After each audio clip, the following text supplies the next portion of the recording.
Olá pessoal, tudo bem? Meu nome é Débora, estou muito feliz pela oportunidade de estar participando aqui do segundo seminário virtual de escolas de governo, né, promovido pela Assembleia Legislativa. E hoje eu vim falar um pouquinho sobre equipe multidisciplinar na educação à distância, né, os papéis e os fluxos de produção. Bom, então para vocês saberem quem eu sou, né, do lugar que eu falo, meu nome é Débora Campos. Eu trabalho na Escola de Contas e Capacitação Professor Pedro Aleixo, que é a escola de contas lá do tribunal, né? E sou pedagoga lá, né? Designer instrucional. Atuo há 10 anos com educação à distância, com autoria de materiais, tutoria, produção de material. Bom, a minha formação é em pedagogia, né? Sou mestre em educação tecnológica também e tenho algumas especializações aí na área de educação à distância, em planejamento, design instrucional. E no momento estou me especializando em mídias na educação. Bom, então só para contextualizar aí rapidamente para vocês, falando um pouquinho da Escola de Contas, né? A nossa escola esse ano fez 24 anos, né, de existência. Então ela promove diversas ações aí de capacitação, tanto para os servidores da casa quanto para os nossos jurisdicionados, né? Geralmente sobre controle, né? Visando melhorar mesmo a qualidade e eficiência do controle externo. Então, a nossa escola, desde 2017, que a gente tem o credenciamento para ofertar curso presencial e à distância na modalidade lato sensu, né, especialização. Curso 100% à distância, é a única escola de contas do Brasil que possui esse credenciamento. Em 2018, a gente teve o recredenciamento para a oferta da modalidade presencial. Então, hoje a gente está com uma pós-graduação aí 100% à distância e a pós-presencial, que acabou que no meio dessa pandemia ela se tornou à distância também, né? A gente passou para a modalidade remota. Bom, então, o público-alvo das ações, como eu falei, né? São os servidores do tribunal, os jurisdicionados. Hoje a gente tem 853 municípios sobre a nossa jurisdição. A sociedade civil, então os interessados de forma geral nos temas aí dos cursos livres podem estar fazendo, e os membros do tribunal. Bom, a nossa equipe lá hoje é composta por 2 pessoas só. Sou eu, né, e uma colega que é responsável pelo Moodle, que é o ambiente virtual que a gente utiliza na escola. Somos, então, aí subordinadas diretamente à direção da escola, né, e recebemos demandas também da coordenadoria de pós-graduação e da coordenadoria de capacitação, com os eventos e cursos em geral. Bom, as nossas atribuições, então, lá no NEAD, quais são? Atendimento das diversas demandas internas, né, dos diversos setores, que eles nos solicitam, às vezes, uma capacitação específica. Planejamento e gestão dos projetos de educação à distância, né, desde a sua concepção até a certificação, acompanhamento de todo o processo. A transição didática de materiais didáticos, né, adequação para a linguagem da EAD. Produção de objetos de aprendizagem, livros, são os e-books, infográficos, apresentações, vídeos animados. Produção audiovisual, né? A gente grava também algumas videoaulas. Agora, inclusive, ganhamos um estúdio, né? Foi construído um estúdio recentemente lá no núcleo.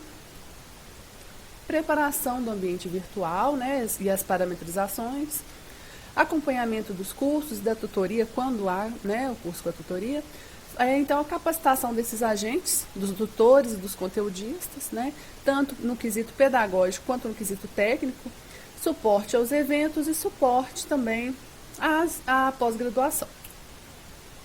Bom, então antes de eu começar a falar sobre as equipes, é muito importante ressaltar aqui que não existe receita de bolo, né? Não existe um único modelo de equipe na educação à distância. Tudo vai depender aí dos objetivos da instituição, né? Das demandas, dos recursos, da modalidade mesmo, do tipo de EAD que essa instituição está adotando, né? Então, dependendo do desenho pedagógico ou mesmo da cultura institucional, essa equipe multidisciplinar ela pode sofrer diversas alterações, né? Mas, de qualquer forma, ela deve estar sempre presente aí no processo de produção de material. Então, eu coloquei aqui a tríplice da EAD, né? Que seria o professor, o aluno e o conteúdo. O aluno sempre no meio do processo, né? Porque na educação à distância ele assume o papel aí de protagonista, ele não é mais um mero receptor. O professor, né, que no caso o tutor vai fazer toda a mediação aí no ambiente, vai fazer a mediação aí dos materiais e vai motivar o aluno, vai colocar ele no centro do processo. E o conteúdo, né, que vai dar o tom aí no curso, que é peça fundamental, que vai passar toda a matéria base para o aluno estudar nessa modalidade. Bom, então, paralelo à equipe de produção, né, a gente vai ter esses 3 principais eixos aí. O primeiro diz respeito à função tecnológica, né, que é toda a questão do planejamento e execução do curso com a ênfase nos recursos tecnológicos, no suporte, né? Então pode ser no sistema acadêmico, no ambiente virtual de aprendizagem, nos próprios equipamentos que os alunos vão utilizar, né, no laboratório de informática. Então diz respeito a todo esse aparato tecnológico aí que é preciso ter no núcleo de EAD, né? A segunda função é a função pedagógica, né, que diz respeito também à questão das matrizes curriculares, dos projetos pedagógicos. O pedagogo ele pode contribuir diretamente no curso EAD, refletindo sobre a melhor teoria que pode ser utilizado dentro daquele modelo. Então ele trabalha muito próximo ao design instrucional, né? Isso quando o próprio design instrucional já não tem a formação pedagógica. Bom, então a gente também tem aí a função administrativa, que diz respeito a todos os processos administrativos do curso, exigências legais, né, em todas as instâncias acadêmicas. Isso quando a gente fala de uma pós-graduação ou uma graduação, por exemplo. Assim como a questão de matrícula, de certificação, ao atendimento, né, ao suporte do aluno, ao atendimento nos laboratórios, na biblioteca, as dúvidas do AVA. Então, isso tudo faz parte dessa questão administrativa aí. Bom, então, por que falar sobre a equipe multidisciplinar, né? Eu resolvi trazer esse tema para debate, primeiro por uma questão de uma experiência pessoal que eu passei recentemente, né? A gente está reestruturando o núcleo de educação à distância lá na Escola de Contas, né? Inclusive ganhamos um estúdio de gravação de vídeo. Então a gente precisa contratar pessoal e eu senti, de forma geral, uma dificuldade grande por parte das pessoas de pensar quais são esses profissionais que a gente deve contratar, né? Quais habilidades, quais competências essas pessoas devem ter para assumir as funções aí no processo de produção de material, né? E, de forma geral, quando a gente fala em equipe multidisciplinar, um grande erro de algumas pessoas é achar que todos da equipe devem saber de tudo, né? De desenvolvimento, do sistema, documentação, enfim, todas as atividades que permeiam a produção de material didático. Mas o conceito de equipe multidisciplinar é exatamente o conceito onde dentro da equipe você tem todas as habilidades, né, para produzir o produto final. Então, com isso você evita que dentro da construção de um projeto, né, você faça transferência de trabalho. Acontece muito em algumas instituições menores, com pouco recurso, pouca estrutura, às vezes de ter uma única pessoa para fazer todos os processos. Então, por exemplo, se você tem um designer instrucional, né, um designer educacional, e essa pessoa tem que também se preocupar em fazer as peças gráficas para inserir no ambiente virtual, as parametrizações de um AVA, a diagramação, enfim, com as diversas outras coisas que permeiam o planejamento de um curso. Onde que vai ficar o olhar pedagógico, onde vai ficar a transição didática, né, a cuidadosa, o trabalho cuidadoso, de pedagógico mesmo, a transição, a criação de novos objetos de aprendizagem, né, pensando em um curso de qualidade que vai atingir os diversos públicos, com os diversos estilos de aprendizagem. Então, será que a gente está levando em conta a produção pela produção? Ou será que a gente está levando em conta as metas que precisam ser atingidas? Ou, de fato, a gente está pensando na qualidade desse curso? De fato, a gente está pensando na aprendizagem, né, dos nossos alunos? Bom, então nessa composição aí da equipe, né, a primeira pessoa que eu trago é o professor conteudista, né, que é a figura que vai produzir o conteúdo, vai trazer o conteúdo bruto, né, para posteriormente o design instrucional trabalhar essa pessoa é aquela que tem todo o know-how, tem toda a experiência, geralmente ela tem a titulação, tem a experiência para desenvolver o conteúdo, né? Já vi casos assim de alguém da equipe, né, ter que escrever, ter que pesquisar sobre um assunto, desenvolver para virar um curso. Mas vamos supor que a gente vai produzir um curso aí de como pilotar avião. Aí eu te pergunto, você como aluno, você se sentiria mais seguro fazer esse curso escrito por uma pessoa da aviação, por um piloto, ou escrito, por exemplo, por um design instrucional? Eu acredito que a sua resposta vai ser escrito por um piloto, né? Óbvio, porque vai te passar segurança, porque é aquela pessoa que tem conhecimento na área, né? E esse professor ele tem que ter algumas competências também, ele tem que ter algumas noções de direitos autorais, né, para desenvolver o conteúdo, ele tem que ser um bom planejador, ele tem que saber aonde colocar os tópicos e subtópicos da melhor forma ali, dividido entre os módulos, ele tem que saber quais objetivos de aprendizagem que ele quer que o aluno alcance, né, ao final daquele conteúdo. Então é a figura-chave aí para a produção de um curso ou de uma disciplina. Bom, a segunda figura então seria o professor tutor, né? O tutor ele também tem o conhecimento na matéria, né? Mas é o tutor que vai fazer a mediação com o aluno, né? Que vai ter essa relação aí dentro do ambiente virtual, né? Ele acompanha todo o desenvolvimento do aluno, né? Tira dúvidas, motiva, né, instiga as discussões, né? Então ele é papel central também num curso, né? Porque a gente sabe que geralmente nos cursos à distância, especialmente os cursos livres, a evasão é muito grande, né? Então ter essa figura aí para motivar, para trazer o aluno para o centro do processo é primordial. Bom, então a gente tem aí então a figura do designer educacional ou designer instrucional, né? Tem sido muito utilizado essa nomenclatura designer educacional no lugar de design instrucional, porque o instrucional muitas vezes passa a ideia de instrução, né? E o conceito educação é muito mais amplo que instrução, que seria um passo a passo, né? Mas enfim, esse profissional geralmente é o profissional que tem conhecimento pedagógico aí das estratégias, né? Da andragogia, né? Que é a pedagogia aplicada à educação de adultos, das melhores formas de ensinar e aprender nessa modalidade, né? E é o profissional que vai conceber o curso desde o princípio. Ele vai elaborar o cronograma aí de produção com os prazos, né? Vai fazer uma reunião aí para entender qual o objetivo do curso, para entender o público-alvo, e a partir dessas informações que ele coleta, ele vai pensar nas melhores estratégias, né? Então esse profissional ele vai fazer toda a transição de linguagem do conteúdo, né, a ser apresentado no curso, vai fazer essa revisão pedagógica, vai orientar, né, o professor, capacitá-lo também com relação à escrita do material didático, estruturar todo o conteúdo, né, sempre observando o perfil do estudante, e ele também que vai ser o responsável por selecionar as melhores mídias e tecnologias, né, o melhor sistema de avaliação para ser aplicado no curso.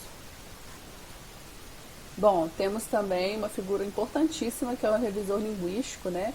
É esse profissional responsável por fazer a revisão gramática e ortográfica, né? De todos os materiais que passam pelo núcleo, né? Sejam os e-books, manuais, tutoriais, atividades, né? Fóruns, questionários, enfim. Esse profissional que vai fazer revisão e também vai verificar as questões de normalizações, né, a BNT, dependendo do tipo aí que o núcleo adota, o núcleo de educação à distância adota. Bom, gente, designer não é tudo igual. Enquanto o designer institucional trabalha a parte das estratégias pedagógicas, das metodologias, da transposição do conteúdo para a modalidade, o designer gráfico ou o diagramador, né, pode haver na instituição esses dois cargos, ou o designer gráfico exercendo o papel do diagramador, No núcleo de educação à distância, ele tem a função de elaborar peças gráficas, né, para o ambiente virtual de aprendizagem, para o material didático, ele produz infográficos, sempre adequando aos conteúdos, né? Então é ele que produz as artes finais aí dos materiais, é a diagramação final de um livro, né? Ele transmite as mensagens complexas por meio de imagens. Temos também aí o web designer, né?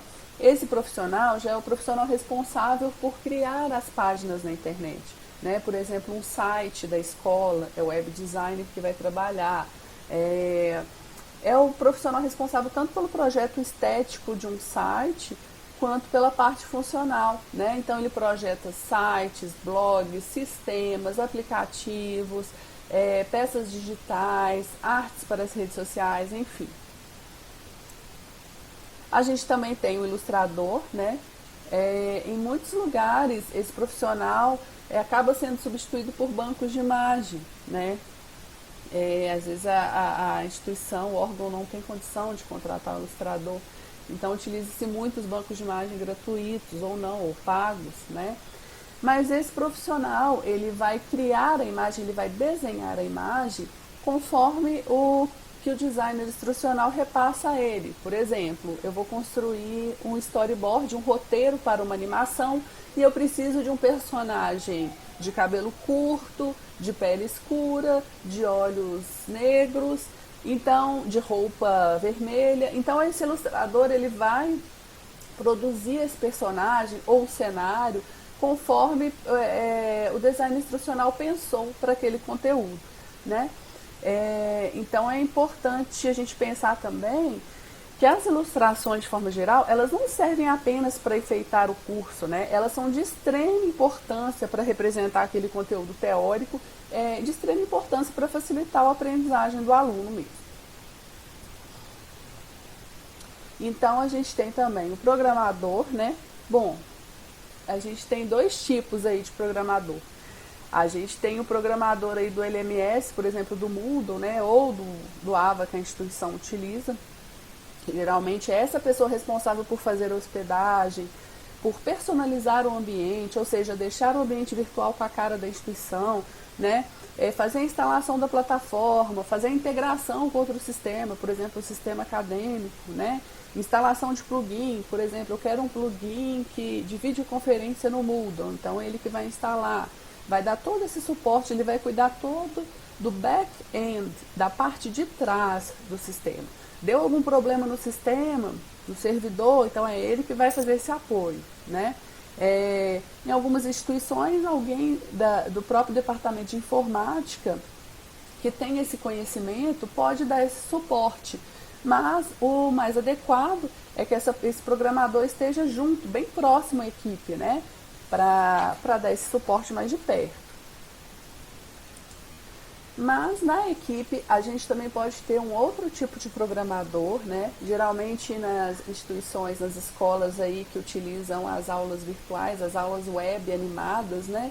Então a instituição que faz uso desse recurso, ela vai precisar desse programador, que ele é o responsável, o profissional responsável por dar vida, né, às telas das hipermídias, né? Que vai fazer funcionar.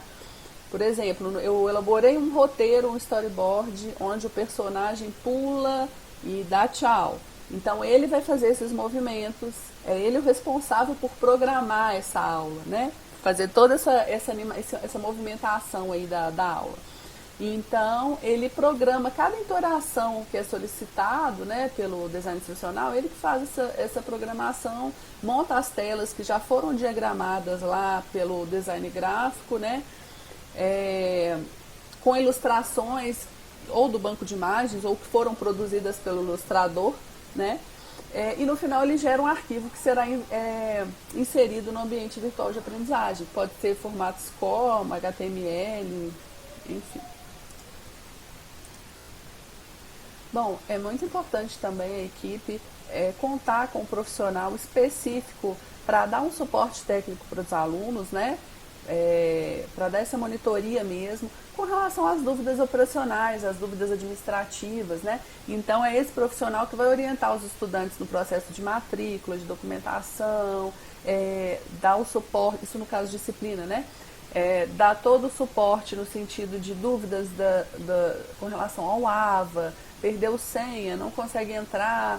Então, essa pessoa é responsável por dar esse suporte técnico mesmo aos alunos.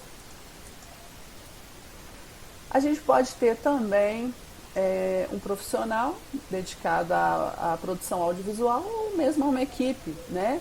Se a gente for pensar numa equipe completa, a gente pode ter roteirista, a gente pode ter cinegrafista, locutor para dar voz aos personagens, né? Então, é a equipe destinada a produzir aí os vídeos e os podcasts. Bom, e em equipes mais amplas, né, onde a gente conta com muitos profissionais, a gente tem também a figura do gestor, né, de EAD, que é o profissional aí do nível estratégico, né? Ele vai pensar em todos os macroprocessos, né? Ele sabe exatamente onde está cada objeto de aprendizagem, em qual profissional está, em que fase de produção está, né? Quando é o caso de instituições onde tem polos, ele que faz toda essa mediação também com os polos. Então é o profissional que vai gerir a equipe mesmo de produção, né?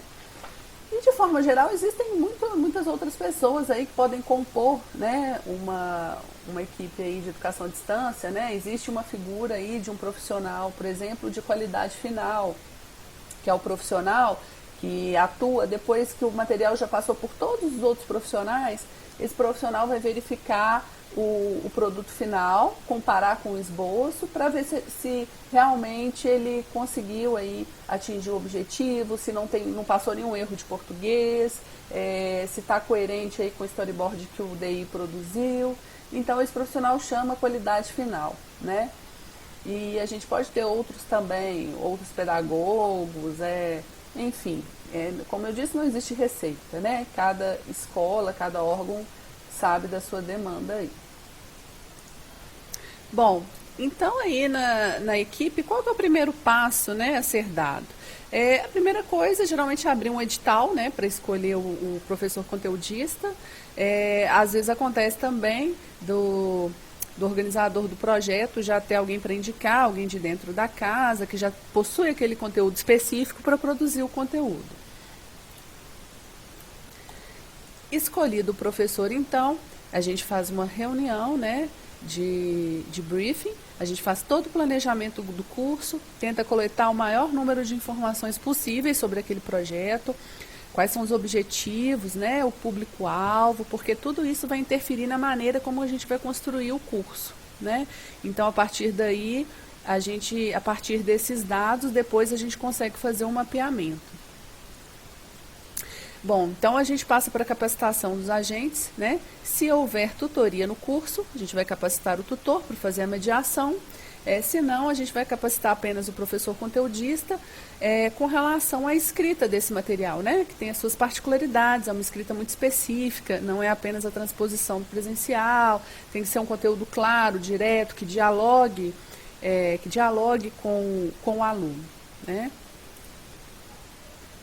Bom, então, já tendo coletado as informações, aí a gente vai partir, então, de fato, para a definição de todas as mídias, as ferramentas, definição de módulos, por exemplo, quantas semanas aquele módulo vai ficar aberto, se vai abrir de uma vez ou se vai abrir um por um, todo o sistema de avaliação, como que vai ser a pontuação, a distribuição de pontos, os tipos de atividades que vão ser utilizadas, se é fórum, se é wiki, se é questionário, né? Então, isso tudo é mapeado depois que é feita a reunião. E aí, a partir de então, tendo essas definições, dá-se início, então, à produção do material, né? E a organização do ambiente virtual. Já, então, o material passado pelos profissionais envolvidos na equipe, o professor faz uma última validação, né, desse conteúdo, para, então, a gente publicar no ambiente virtual, né? E, de fato, ter início aí a execução do curso, né? E durante a execução a gente faz todo o acompanhamento, né, de inscritos, de evasão, né? Encaminhamos mensagens motivacionais para aqueles alunos que evadiram por algum motivo, né? E posteriormente a avaliação de aprendizagem, que é feita logo no final do curso, né?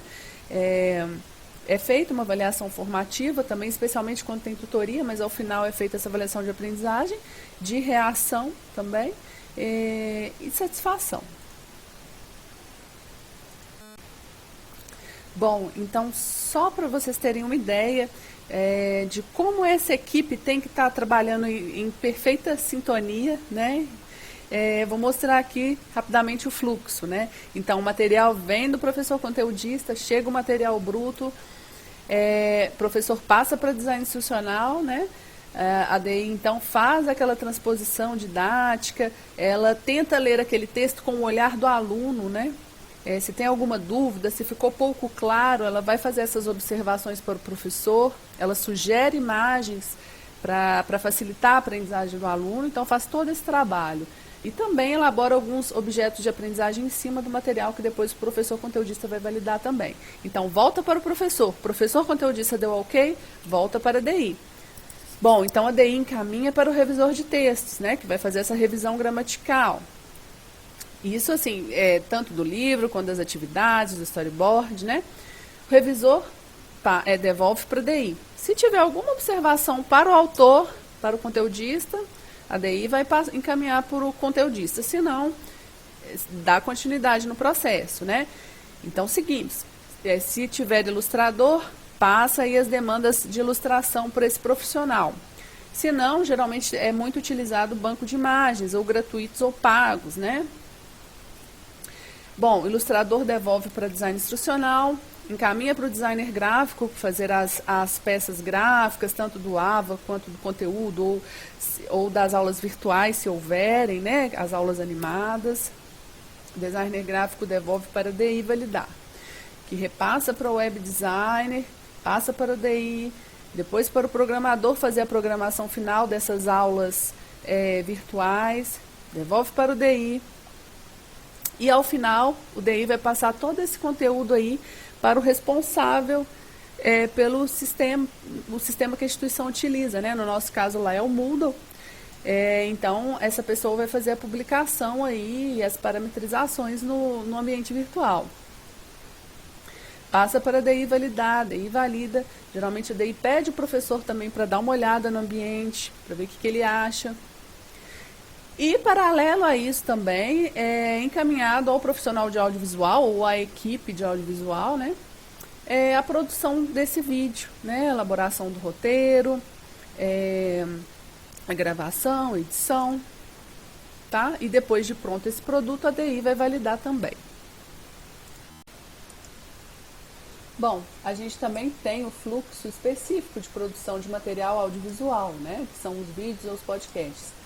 Então, o primeiro momento aí é o momento do planejamento, né? A gente entender qual o objetivo daquele vídeo, pensar em qual formato que vai ser aquele vídeo. Vai ser um vídeo, por exemplo, expositivo? Vai ser um vídeo documentário? Vai ser um vídeo em forma de teatro? Então, existem várias formas que o vídeo pode ser trabalhado, pode ser produzido, né? Então, o primeiro momento é o planejamento, então passa para a pré-produção, que seria de fato a elaboração desse roteiro, né? Para a gravação, que é o momento da produção. Então passamos para a edição, que é o momento aí que é inserido as músicas, né? O recorte das partes que não ficaram legais, melhoria de som, melhoria de imagem, insere vinheta, para então fazer a publicação no ambiente. Bom, pessoal, não vou me alongar muito para o vídeo não ficar cansativo, né? Acho que nessa área tem tanta coisa a ser falada, discutida ainda, mas que meu objetivo foi trazer os principais pontos. Mas basicamente é isso. A equipe disciplinar ela é muito importante para a gente ter um material didático de qualidade, né? Um material didático que vai promover aí a diversidade, que vai atingir os diversos públicos, que vai conversar com o aluno, né? A gente sabe que na educação à distância a falta dessa figura frente a frente presencial, né? A gente precisa de materiais que conversem com o aluno. Então, o material ele não pode ser visto como uma mera entrega de informações, né? Ele precisa engajar, precisa conectar o aluno. Bom, pessoal, deixo aqui os meus contatos, tá? Estou disponível aí para ajudar, para tirar dúvidas, tá bom? Agradeço muito a oportunidade e a gente se encontra. Um abraço.